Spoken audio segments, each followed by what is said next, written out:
요한복음 14장 6절로 14절을 본문으로 한계 없는 인생이 아니다. 한계가 없는 인생이다. 한계 없는 인생이 아니다. 한계가 없는 인생이다. 라는 제목으로 말씀 전하겠습니다. 이 마귀 사탄은요, 항상 우리를 이런 식으로 공격하는 것 같아요. 네가 뭘 할 수 있어? 네가 도대체 한계 뭐야? 한계 뭐야? 할 수 있는 게 뭐야? 이런 식으로 우리들을 공격할 때가 있습니다. 그럴 때 여러분, 구원의 은혜를 잊지 마시길 축복합니다. 우리가 구원받은 은혜는요, 저와 여러분, 내가 무엇을 해서 구원받지 않았습니다. 하나님이 하셔서 구원받았습니다. 이것이 우리 신앙의 기초입니다. 마귀 사탄의 목적은 이 신앙의 기본 파운데이션을 흔들려는 거예요. 네가 뭘 할 수 있어? 네가 한 게 뭐야? 라고 아마도 공격해요. 아마도 인생의 어느 정도 열매가 익어갈 때, 한 1년을 마무리하는 이런 시점에 마귀 사탄의 공격은 더 거세질 겁니다.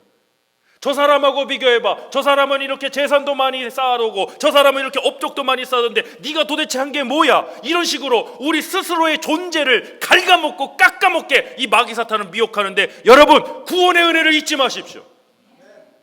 하나님이 하셔서 구원받았습니다. 내가 해서 구원받지 않았습니다. 그리고 우리의 믿음은 내가 할 수 있는 가능성, 잠재력을 믿는 것이 아니라 하나님이 하실 전능하신 역사를 믿는 것입니다. 할렐루야. 잠재력은 좋은 단어입니다. 가능성 좋은 단어입니다. 그러나 하나님께는 잠재력이 없습니다. 하나님께는 가능성이 없습니다. 하나님은 말씀하시면 되는 역사입니다. 그 전능하신 하나님이 우리와 함께하고 계시고 그 하나님이 하셨습니다. 그 하나님이 하실 줄로 믿습니다. 간혹 우리 성도님들이, 저는 겸손의 표현이라고 물론 생각합니다. 이렇게 말씀하십니다. 저는 한계 없어요, 목사님. 이 예배를 마치고 우리 성도님들이 지금 교회가 이전이 진행하는 과정에 이런 놀라운 역사가 이루어졌음에 한 분 한 분께 감사 인사를 전했으면 좋겠습니다. 수고하셨습니다. 감사합니다. 집사님 덕분입니다. 집사님의 기도 덕분입니다. 그러면 꼭 이렇게 반응하실 겁니다. 저희가 한계 없습니다. 괜찮습니다, 여러분. 왜 자꾸 우리가 한 걸 생각하십니까? 주님이 하셨습니다. 할렐루야.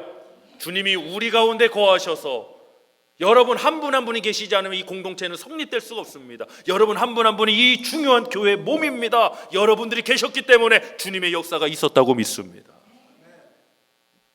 우리는 내가 무엇을 해결할 수 있을까? 내가 뭘 할 수 있을까? 무엇을 했을까? 이걸 고민하고 염려하는데, 저와 여러분 구원받은 하나님의 존재는 그러한 것을 염려하고 고민하는 존재가 아니라 하나님이 어떻게 역사하실까? 하나님이 어떻게 우리를 인도하실까? 기도하고 기대하는 존재입니다. 이 존재가 흔들리면 나머지는 다 흔들려 버리는 거예요. 그 마귀 사탄은 계속 구원의 은혜를 잊게 만들어요. 네가 도대체 한 게 뭐야? 네 인생을 한번 돌아봐. 2020년을 돌아봐. 한 게 뭐야? 숫자적으로 나타나는 게 뭐가 있어? 속지 마세요, 여러분. 하나님이 하셔서 구원받았다. 크게 선포해 봅시다. 하나님이 하셔서 구원받았다. 시작. 믿습니까? 아멘입니다. 여호와는 나의 목자시니 내게 부족함이 없으리로다고 말씀하셨습니다. 이미 주님이 우리의 목자가 되셨으면 우리에게는 부족함이 없는 줄 믿으시길 바랍니다. 한계가 없습니다. 교회 공동체는 제한적 사고에 빠져들면 안 됩니다. 하나님이 말씀하셨다면 그 말씀하신 하나님이 이루어 주시는 역사를 기도하고 기대하는 그러한 존재가 되어야 될 줄 믿습니다. 우리 교회가 지금 그 길을 걸어가고 있죠. 앞으로 다음 스텝이 또 기대가 됩니다. 물론 어려움도 만날 거예요. 아마 생각지도 않은, 뜻하지도 않은 어려움들이 곳곳에 지뢰밭처럼 도사리고 있을지도 모르겠어요. 그러나 우리를 인도하신 하나님을 믿고 우리 함께 일어나서 함께 가는 우리 교회 공동체 되길 축복합니다. 말씀 찾습니다. 신약성경 에베소서 1장 19절입니다. 합독하겠습니다. 그의 힘의 위력으로 역사하심을 따라 믿는 우리에게 베푸신 능력의 지극히 크심이 어떤 것을 너희로 알게 하시기를 구하노라. 아멘. 사도 바울이 에베소 교회에 편지하면서 하나님이 얼마나 큰 능력으로 너희에게 역사하셨는지 너희가 알게 되기를 원한다 했습니다. 왜 그랬을까요? 이 사실을 알면 속된 말로 뒤집어지기 때문이에요. 인생이 뒤집어져요. 하나님이 어떠한 능력으로 우리를 구원하셨고 하나님이 어떤 분인지 우리가 알기만 하면 우리는 거칠 것이 없고 두려움이 없습니다. 아멘. 브레이크가 아니라 브레이크 스루, 돌파하는 인생이 되는 거죠. 할렐루야. 우리 교회가 하나님이 어떤 분이신지, 하나님이 어떤 능력으로 우리를 구원하셨는지, 하나님이 어떻게 일하고 계신지 아는 교회가 되길 원합니다. 하나님은 에베소서 1장 19절에 믿는 우리에게 베푸신 능력의 지극히 크심이라고 그랬습니다. 믿는 자에게 능력을 베풀어 주십니다. 우리의 한계가 무엇냐고 질문하거든 이렇게 답하십시오. 우리 믿음이 우리의 한계라고. 죽은 자를 다시 살리시는 하나님, 없는 것을 있는 것으로 불러 역사하시는 하나님을 믿으며 그 하나님이 그렇게 역사하시고 일하실 것을 우리는 믿는다고요. 할렐루야. 가능성을 믿고 잠재력을 믿는 게 아니라 하나님의 전능하신 역사를 우리는 믿고 있다고요. 예수님은 오늘 본문 요한복음 14장 6절에서 우리 성도님들 모두 다 아시는 유명한 말씀, 내가 곧 길이요 진리요 생명이니 나로 말미암지 않고는 아버지께로 올 자가 없느니라는 말씀을 하셨습니다. 그 말씀을 들은 제자 빌립이 예수님께 또 한 번 요청을 하는데 그 아버지를 우리에게 보여달라고 그럽니다. 꼭 이런 분들 계세요. 보여주면 믿겠다. 특히 불가지러운 자들 이런 분들 많이 계신데요. 보여주면 믿겠다. 여러분, 보고 가고 알고 가는 건 확인하는 겁니다. 믿음의 영역이 아니에요. 그렇죠? 보고 가는 거예요. 확인하는 거예요. 여기 포인테시아 꽃에 저기 달팽이가 하나 보이네. 보고 가는 거예요. 그래서 확인하는 거예요. 그렇죠? 알고 가는 것도 확인하는 거예요. 갈 바를 알지 못하지만 하나님 말씀과 하나님 역사를 믿고 가는 거예요. 그게 믿음의 영역이에요. 우리는 확인의 영역으로 빠져들면 안 돼요, 여러분. 그러면 신앙생활이 정말 힘을 잃어가요. 믿음의 영역으로 가야 됩니다. 어찌 보면 무모해 보이고요, 어찌 보면 참 뜬구름 잡는 소리같이 들릴 때도 있을지 모르겠어요. 그러나 하나님이 우리에게 분명히 말씀하셨으면, 하나님이 우리를 분명히 인도하신다는 이 확신이 있으면 우리는 믿음의 영역 가운데 살아가야 됩니다. 본문 10절로 11절 말씀 한번 합독합니다. 시작. 내가 아버지 안에 거하고 아버지는 내 안에 계신 것을 내가 믿지 아니하느냐. 왜 알지 못할까요? 왜 제자들은 알지 못할까요? 믿지 않기 때문에 알지 못하는. 내가 너희에게 이르는 말은 스스로 하는 것이 아니라 아버지께서 내 안에 계셔서 그의 일을 하시는 것이라. 내가 아버지 안에 거하고 아버지께서 내 안에 계심을 믿으라. 그렇지 못하겠거든 행하는 그 일로 말미암아 나를 믿으라. 아멘. 여러분, 내가 곧 길이요 진리요 생명이 나로 말미암지 않고 아버지께로 올 자가 없느니라. 하나님 아버지 앞으로 가는 이 신앙의 여정, 결국 우리는 예수를 믿고 가는 겁니다. 아멘. 하나님 아버지께서 그 독생자 예수 그리스도를 통해서 하신 그 일 때문에 우리는 구원받았습니다. 내가 뭘 할 수 있냐고요? Nothing. 괜찮아요. 여러분, 그러한 것에 여러분 스스로 여러분의 존재를 위축시키지 마세요. 속지 마세요. 하나님이 하신 일 때문에 구원받았다고 선포하세요. 아멘. 본문 12절입니다. 내가 진실로 진실로 너에게 이르노니 나를 믿는 자는 내가 하는 일을 그도 할 것이요 또한 그보다 큰 일도 하리니 이는 내가 아버지께로 감이라. 아멘. 말씀 요약 첫 번째 나누겠습니다. 주보 속지 있습니다. 내가 할 수 있는 일은 한계가 있지만 주님과 해야 할 일은 한계가 없습니다. 아멘. 저 신영성 목사라는 사람 혼자 제가 할 수 있는 일은 분명히 한계가 있어요. 여기에 있는 그 누구도 마찬가지세요.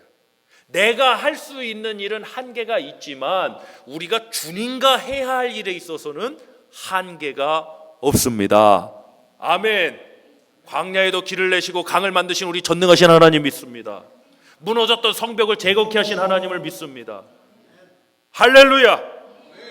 이 가스펠 영락교회 다음 40년 사역을 통해서 죽은 영혼을 살릴 것이고 죽은 교회를 세울 것이고 무너져가던 이 선교 역사를 우리 하나님께서 다시 세워나가게 하실 줄 믿습니다.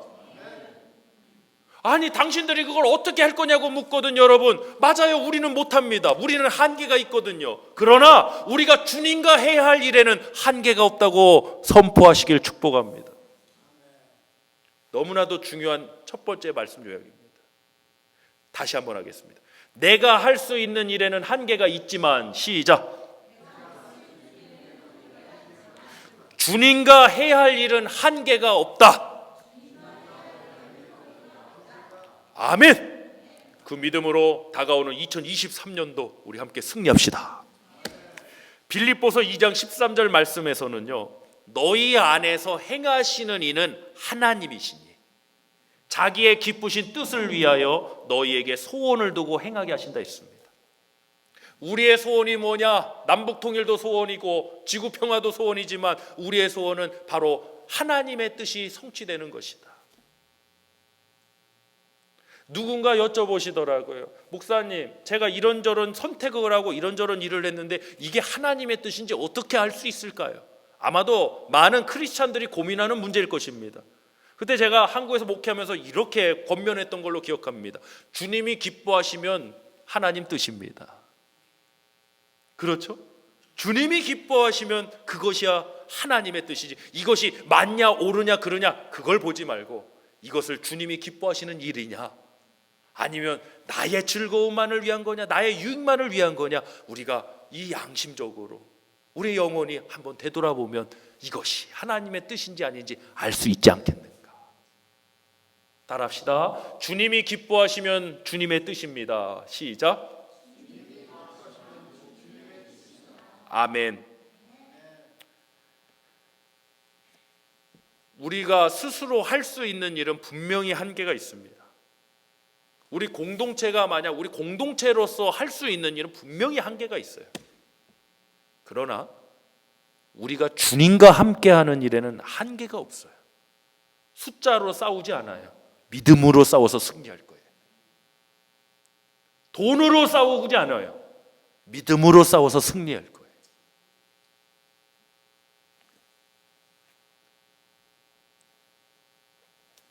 올해 하나님 품에 안기신 저희 어머니가 목사인 아들을 향해 권면하신 말씀 중에 하나가 이겁니다. 인간의 이 생명, 수명이라고 하죠. 수명 따라 살다가 가는 제한된 인생 되지 말고 사명 따라 살다가 가는 제한 없는 인생 되라. 80년, 100년 수명 따라 살다가 가는 그 안에서 그 수명 따라 살다가는 제한된 인생 되지 말고 하나님이 기뻐하시는 그 뜻, 하나님이 내게 주신 그 말씀, 그 사명을 따라 살다가는 제한 없는 인생 되라. 저는 그 권면이 평생토록 제 가슴속에 간직하고 살아갈 거예요. 우리 교회 공동체가 수명 따라 살다가는 제한 있는 인생이 아니라 사명 따라 살다가는 제한 없는 하나님의 역사를 경험하고 전하고 그 하나님의 능력으로 영혼 살리는 교회 되길 원합니다. 말씀 찾습니다. 빌립보서 4장 12절로 13절입니다. 합독하겠습니다. 시작. 나는 비천에 처할 줄도 알고 풍부에 처할 줄도 알아 모든 일 곧 배부름과 배고픔과 풍부와 궁핍에도 처할 줄 아는 일체의 비결을 배웠노라. 뭔가를 배워서 알았다는 거죠. 결국에 13절입니다. 시작. 내게 능력 주시는 자 안에서 내가 모든 것을 할 수 있느니라. 아멘. 결국 알게 된 건 이겁니다. 하나님은 전능하시다. 그 전능하신 하나님과 내가 함께하는 일에는 제한이 없다. 오늘 설교를 통해서 이 말씀을 우리식으로, 우리 워딩으로 재해석하자면 바로 그런 뜻인 거죠. 하나님은 전능하시다. 해보겠습니다. 하나님은 전능하시다. 하나님과 함께하는 일에는 제한이 없다. 할렐루야. 그것을 우리 교회 공동체도 반드시 깨닫고 알고 확신하고 이 믿음의 여정을 함께 나가길 원합니다. 본문 13절로 14절 합독합니다. 시작. 너희가 내 이름으로 무엇을 구하든지 내가 보세요. 누가 행하세요?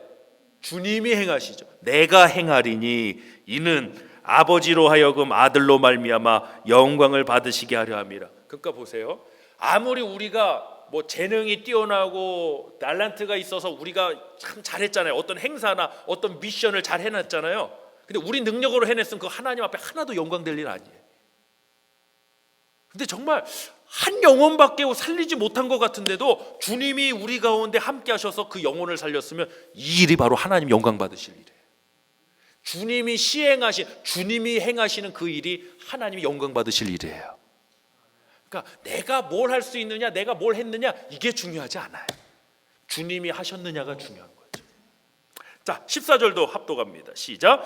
내 이름으로 무엇이든지 내게 구하면 내가 행하리. 13절 14절 계속 반복되는 것이 있습니다. 뭐죠? 내가 행하리라. 주님이 행하신다는 거죠.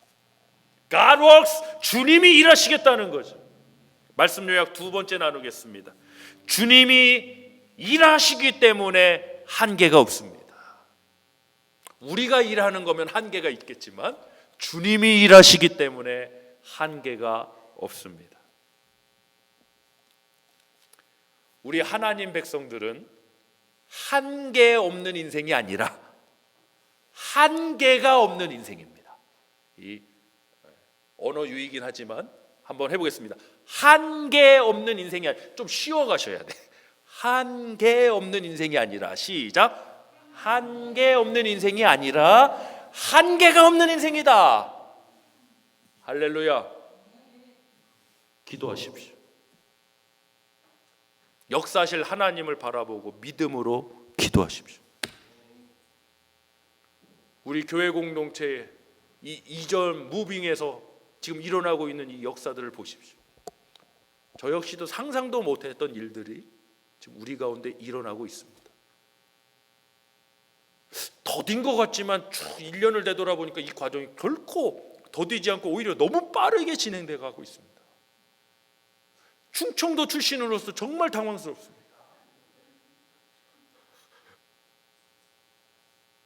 가유 이래야 되는데 지금 우리 교회 지금 하나님께서 인도하시는 가사 정말 빠르게 하나님께서 예비된 역사들 어떻게 이럴 수가 있습니까? 아마 이 스토리도 우리 교회 역사의 한 장면으로 기록이 되겠죠. 우리 믿음의 후대들에게 40여 년 전에 우리 믿음의 1세대들과 우리 다음 믿음의 2세대들이 이렇게 사역을 해가고 이렇게 어려움을 감당하시고 이러한 역사를 만나서 우리 교회가 이렇게 세워져 나갔다. 참 그 이야기가 들려질 때 아마도 저도 천국에 있을 것 같은데요. 천국에서 행복할 것 같아요. 하나님이 하셨습니다. 하나님이 하실 것입니다. 그래서 한계가 없습니다. 아멘. 얼마나 많은 이야기들이 들렸겠어요. 뭐 요즘은 교회가 뭐 건물도 없고 요즘은 뭐 지금 시기도 안 좋고 저도 별의별 소리 다 들었습니다. 심지어는요, 저 혼자 이건 누가 하신 얘기가 아니라 젊은 목사가 한국에 와서 목회 경험도 목회 경험이 왜였습니까? 제가 15년 지금 목회 젊은 목사가 와갖고 저렇게 터전 잘 잡고 있는 교회를 뒤흔들어 놔서 교회가 저렇게 어려운 길로 가고 있구나. 마치 누군가가 이렇게 이야기하는 것처럼 들리는 것 같아요. 제 스스로 그런 프레스 그런 것들을 너무나도 많이 받았어요. 머리숱이 작년만 해도 많았는데 좀 올해 근데 한 분 한 분의 성도님들이 함께 기도해 주시고 곁에서 함께 동역해 주시고 정말 내 건강도 되돌아보지 않을 정도로 열심히 정말 하나님이 하실 일을 믿고 나아가서 우리가 지금 한 스텝을 나아갔습니다. 더 기도합시다. 더 기대합시다. 우리가 주님과 함께 해야 할 일에는 한계가 없는 줄 믿습니다. 이제 말씀의 결론을 맺고 마치겠습니다. 히브리 민족이 애굽에서 노예 생활하다가 이제 출애굽을 경험하죠. 리더가 모세였습니다. 그리고 광야 40년 동안 이제 모세의 시대와 1세대들은 마무리가 되고 2세대들이 이제 가나안 땅에 들어가서 정복을 해야 됩니다. 그때 리더자로 세워진 분이 여호수아입니다. 그래서 첫 번째 함락시켜야 될 성이 그 유명한 여리고 성이었어요. 우리가 여호수아서를 보면 우리 성도들 잘 아시겠지만요, 여리고성 사람들이 정탐꾼을 보냈더니 벌써 벌벌벌벌 두려워 떨고 있는 거예요. 아니 왜 벌벌벌벌 두려워 떨고 있었을까요? 제가 퀴즈 내겠습니다. 당시 광야 40년 동안 광야 40년 길을 걸은 히브리 민족에게 군대가 있었습니까? 군대 있었나요? 없었어요. 무기가 뭐 있었나요? 없었어요. 어찌 보면 정말 40년 동안 좀 방황하고 있는 별 볼 일 없어 보이는 사람들, 별 볼 일 없어 보이는 민족 같아 보였어요. 그런데도 여리고성 사람들은 그들을 두려워했습니다. 왜 그랬을까요? 별 볼 일 없어 보이는 사람들이 승리하고 있기 때문이죠. 왜? 그들 가운데 하나님이 함께 하시니까. 할렐루야. 숫자가 어떻든 연세가 어떻든 그건 중요하지 않아요. 심지어는 우리가 정말 세상에서 별 볼 일 없어 보인다고 그렇게 이야기를 들어도 괜찮아요. 우리와 함께 하신 하나님 때문에 우리는 승리할 겁니다. 그 하나님이 역사시고 그 하나님이 여러분 삶 가운데도 오늘 일하고 계심을 믿고 승리하는 복되고 귀한 한 주간 되시길 축복합니다.